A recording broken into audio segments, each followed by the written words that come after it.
এই বড় রুই মাছ দিয়ে টমেটো দিয়ে বড়ি দিয়ে ঝোল হবে রুই মাছের প্রচুর ডিম আছে, অনেক ডিম আছে।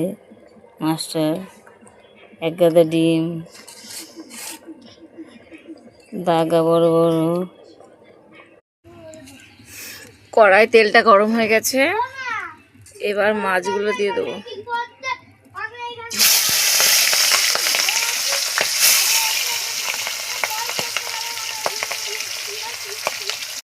কড়াইয়ে মাছগুলো দিয়ে ভালো করে মাছগুলো ভেজে নেব। আমরা রুই মাছের ঝোল করব আলু দিয়ে, টমেটো দিয়ে, বড়ি দিয়ে। এ দেখো এখানে লবণ, হলুদ, লঙ্কা, জিরে গুঁড়ো সব নিয়ে নিয়েছি। এবার রান্নাটা শুরু করি। মাছগুলো ভাজা হয়ে গেছে, এরকম লাল লাল করে মাছগুলো ভেজে নিয়েছি। প্রায় তেল গরম হয়ে গেছে, এবার বড়িগুলো ভেজে নেব। তাহলে একটু লাল লাল ভাজা বড়িগুলো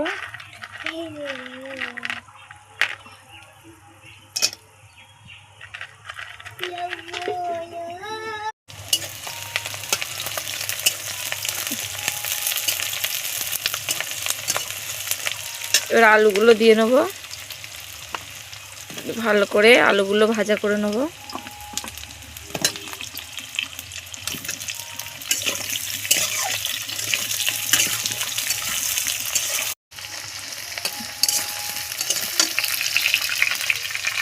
লবণ দিয়ে দেবো, হলুদটা দিয়ে দেবো।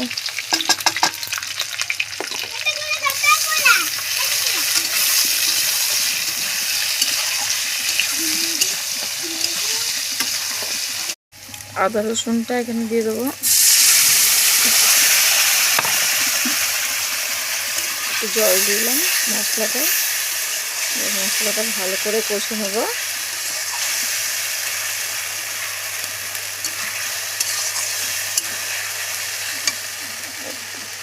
পাকা টমেটো তরকারিতে জল দিয়েছি।